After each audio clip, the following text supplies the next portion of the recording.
विद्यार्थी मित्रों, हूँ पाछा निधि में यूट्यूब चैनल निधि स्टडी पॉइंट में आप सर्वे विद्यार्थी मित्रों फरी एक वखत हार्दिक स्वागत करूँ छूँ। आज आप जोवो छे टाट एस તેમજ શિક્ષણ વિભાગની દરેક પરીક્ષામાં ઉપયોગી એવો અગત્યનો એવો ટોપિક એટલે કે અભિયોગ્યતા। અભિયોગ્યતાની આપણે સંકલ્પના તેમજ તેના અગત્યની જે અભિયોગ્યતા કસોટી છે તે બધું જ આપણે આમાં લઈ લીધેલું છે। તો વિડીયોને છેક સુધી જોજો અને આગળના બધા જ ટોપિકના વિડીયો મેં બનાવેલા છે। જો તે તમે ન જોયા હોય તો પ્લેલિસ્ટમાં છે અને તમે તે જોઈ શકો છો। પ્રશ્ન પહેલો જોઈએ, અભિયોગ્યતા એટલે શું? એપ્ટિટ્યુડ અભિયોગ્યતા શું છે? તો કે અભિયોગ્યતા એટલે કે જન્મજાત અને વિશિષ્ટ કાર્ય કરવાની આંતરિક શક્તિ। જન્મજાત અને વિશિષ્ટ કાર્ય કરવાની આંતરિક શક્તિને આપણે શું કહે છે? અભિયોગ્યતા। અભિયોગ્યતા છે એ ઉપરથી સંપાદિત નથી થતી, પણ શું હોય છે તો કે બાળકમાં જન્મજાત હોય છે। અભિયોગ્યતાને આપણે યોગ્ય તાલીમ દ્વારા શું કરી શકીએ? વિકસાવી શકીએ, પણ એને આપણે સંપાદિત કરી શકતા નથી। તો કે ઓપ્શન એ આપણો સાચો જવાબ છે। ત્યારબાદ જોઈએ પ્રશ્ન 2, નીચેનામાંથી કઈ કસોટી વિદ્યાર્થીની ભવિષ્યમાં કોઈ ચોક્કસ ક્ષેત્રમાં સફળ થવાની સંભાવનાની આગાહી કરવા માટે વપરાય છે? જો હવેના જે પ્રશ્નો છે એ ખાસ કરીને તમને આવી રીતે પૂછે, સીધું ન પૂછે કે શું તમને પૂછ્યું છે, શું કહે છે? ચોક્કસ ક્ષેત્રમાં સફળ થવાની સંભાવનાની આગાહી કરવા માટે વપરાય। તો સંભાવનાની આગાહી શેના દ્વારા થાય? અભિયોગ્યતા દ્વારા થાય। મીન્સ કે ઘણામાં જન્મથી જ તે લખવાની ક્ષમતા હોય, એટલે કે થોડાક જ્યારે મોટા થાય તો એમાં લખવાની ક્ષમતા હોય, અથવા તો રમતગમતની ક્ષમતા હોય, તો તેના ઉપરથી આપણે એ અંદાજો લગાવી શકીએ, સંભાવના કરી શકીએ કે આ બાળક છે રમતગમતમાં આગળ વધી શકે એમ છે, આ બાળકના હેન્ડરાઇટિંગ સારા છે, લખવાની એની વિચાર શૈલી સારી છે તો એ લેખક બની શકે। તો એને આપણે શું કહે છે? અભિયોગ્યતા કસોટી। અભિયોગ્યતા કસોટી દ્વારા શું થાય તો કે વિદ્યાર્થીની ભવિષ્યમાં ચોક્કસ ક્ષેત્રમાં સફળ થવાની સંભાવનાની આપણે આગાહી કરી શકીએ છીએ। ત્યારબાદ જોઈએ પ્રશ્ન 3, ડીએટી ડિફરન્શિયલ એપ્ટિટ્યૂડ ટેસ્ટ એ કયા પ્રકારની કસોટી છે? તો જો અહીંયા નામમાં જ આવી જાય છે, જો તમને ડીએટીનું નામ યાદ હોય, ડિફરન્શિયલ એપ્ટિટ્યૂડ ટેસ્ટ, તો તમને આમનામ જ આ પ્રશ્ન આવડી જાય। અભિયોગ્યતા કસોટી છે। ઓપ્શન નંબર બી અહીંયા આપણો સાચો જવાબ।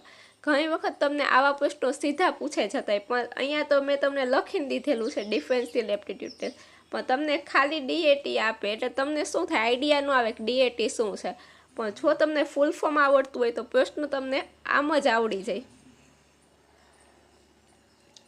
ત્યારબાદ છે પ્રશ્ન 4, નિદાનાત્મક કસોટી એટલે કે ડાયગ્નોસ્ટિક ટેસ્ટનો મુખ્ય હેતુ શું છે? તો આપણને બધાને ખબર છે કે નિદાનાત્મક કસોટી શું છે? તો કે વિદ્યાર્થીની અધ્યયન સંબંધી નબળાઈઓ અને મુશ્કેલી જાણવા માટે આપણે શું કરીએ છીએ? નિદાનાત્મક કસોટી લઈએ છીએ।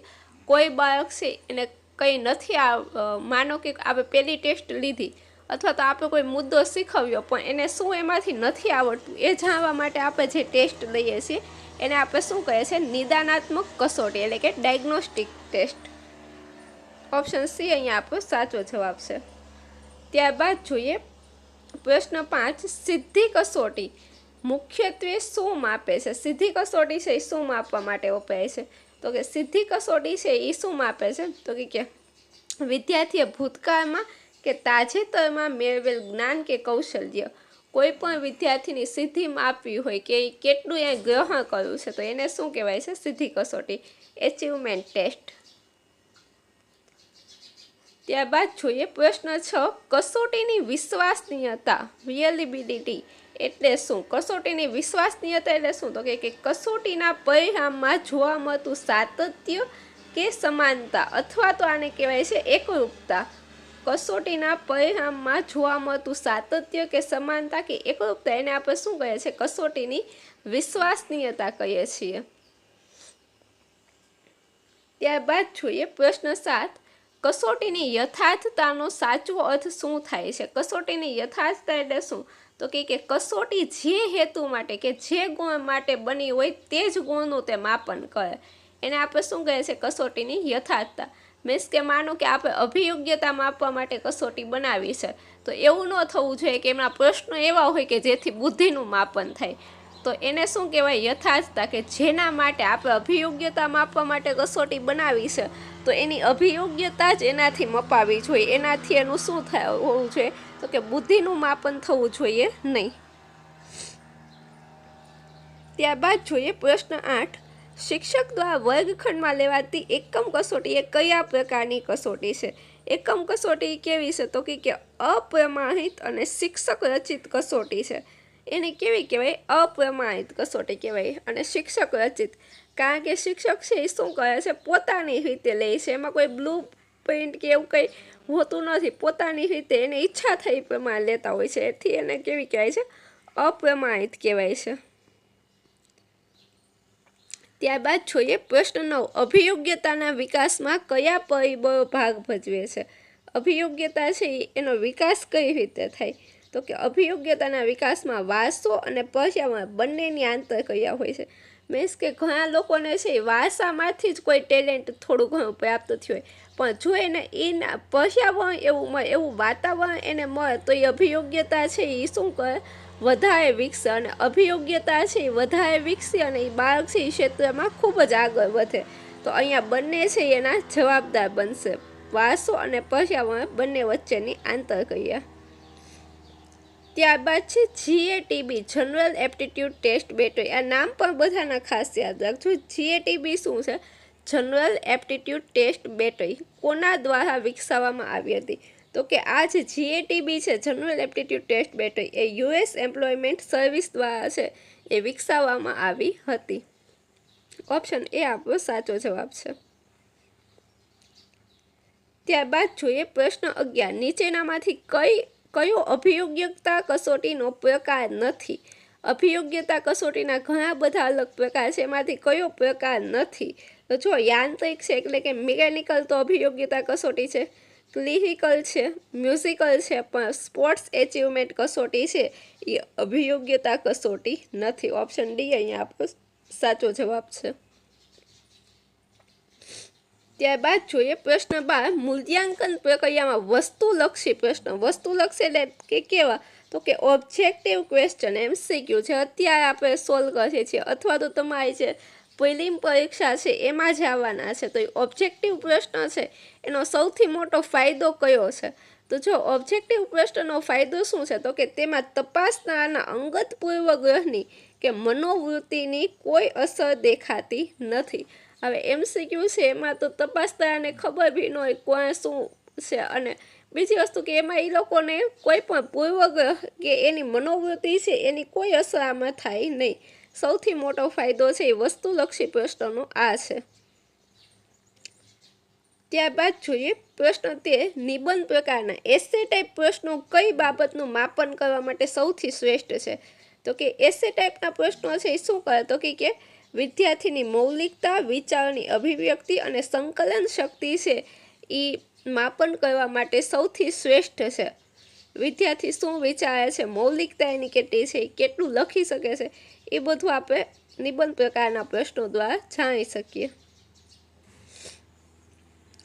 ત્યારબાદ જોઈએ પ્રશ્ન 14. વલણ એટલે કે એપ્ટિટ્યૂડ અને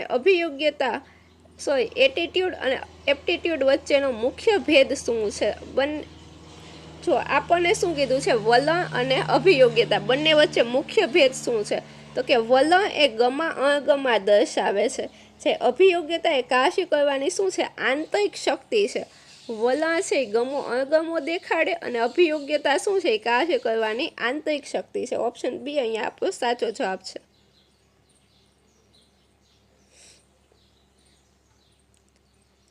પછી છે પ્રશ્ન 15. પ્રમાણિત કસોટીની મુખ્ય લાક્ષણિકતા કઈ છે?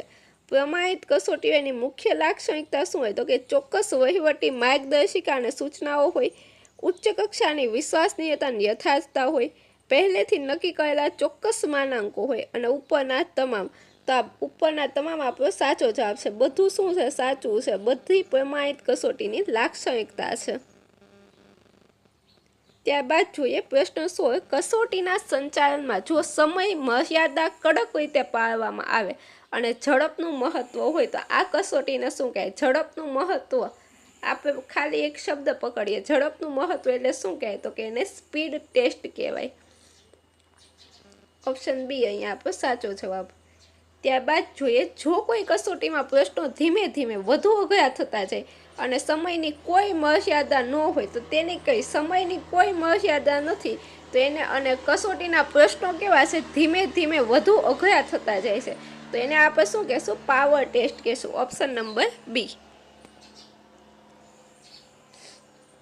ત્યારબાદ જોઈએ પ્રશ્ન 18, રચનાત્મક મૂલ્યાંકન ફોર્મેટિવ assessment.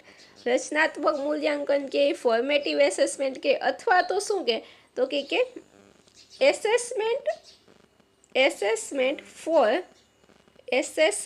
Four learning. Assessment four learning આવી રીતે પ્રશ્ન પૂછે. અથવા તો શું કહે, તો કે અધ્યયન માટે આકલન, આવો શબ્દ મૂકે તો એ બધાનું મિનિંગ શું થાય છે, રચનાત્મક મૂલ્યાંકન થાય છે. રચનાત્મક મૂલ્યાંકન, એસેસમેન્ટ ફોર લર્નિંગ અને શું આવે બીજું, તો કે અધ્યયન માટે આકલન. આ ત્રણેય શબ્દનો એક જ મિનિંગ થાય, રચનાત્મક મૂલ્યાંકન. તો એ ક્યારે કરવામાં આવે, તો કે શિક્ષણ અધ્યયન પ્રક્રિયા દરમિયાન. શિક્ષણ પ્રક્રિયા દરમિયાન શું થાય, સતત આ અધ્યયન છે કરવામાં આવે, અને જો કંઈ એમાં ભૂલ દેખાય તો શું થાય, પ્રતિપોષણ આપવામાં આવે, અને ત્યારબાદ એના એ મુદ્દો છે એ ફરી શીખવવામાં આવે, જેને આપણે રચનાત્મક મૂલ્યાંકન કહીએ. અને જેના આપણે જે માર્ક છે એ પત્રક એમાં ઉમેરતા હોઈએ છીએ. ત્યારબાદ જોઈએ પ્રશ્ન 19, શિક્ષક અભિયોગ્યતા ટીચિંગ એપ્ટિટ્યૂડ માપવા માટે કઈ બાબત સૌથી વધુ અગત્યની છે. ટીચિંગ એપ્ટિટ્યૂડ માટે કઈ બાબત સૌથી વધુ અગત્યની છે, તો કે માત્ર સુંદર અને આકર્ષક હસ્તાક્ષર, તો કે નહીં. વર્ગખંડમાં કડક શિસ્ત પાલન કરવાની તાકાત, બિલકુલ નહીં.